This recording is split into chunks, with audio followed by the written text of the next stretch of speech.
হুমায়রা, তাহমিদ, তিন্নি, তোমাদের জন্য আমি কিছু মজাদার খাবার নিয়ে এসেছি। তোমরা যদি এগুলো নিতে চাও তাহলে আমাকে একটি করে কবিতা শোনাবে আর তোমরা পছন্দ করে নিয়ে যাবে। Humaira, come here. তুমি আতা গাছে তোতা পাখি কবিতাটি শোনাও আর তোমার পছন্দ মতো খাবার নিয়ে যাও। আতা গাছে তোতা পাখি ডালিম গাছে মাও, এত ডাকি তবু কথা কও না কেন বউ? আচ্ছা, তুমি কোনটা নিতে চাও এখন, বিস্কিট, চকলেট নাকি ললিপপ? ললিপপ খেতে চাও আর চকলেট খেতে চাও? ওকে, নিয়ে নাও। ঠিক আছে, যাও। এবার তিন্নি আসো,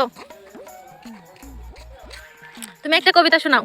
আইডে আইটি এ নাই ভরা দিয়ে নানিগুলো বল নাচে তাই না দেখে বদল নাচে ওরে বদল ফিরে দেখো নতুন দেখে। তুমি কি খেতে চাও, বিস্কিট, চকলেট না ললিপপ? ওকে, তাহমিদ, তুমি চলে আসো,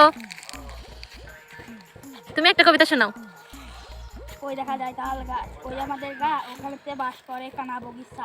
ও বগি তুই খাস কি, পান্তা ভাত চাস কি? পান্তা আমি খাই না, পুঁটি মাছ পাই না, একটা যদি পাই অমনি ধরে হাপুস কুপুস করে খাই। ওকে, নাও।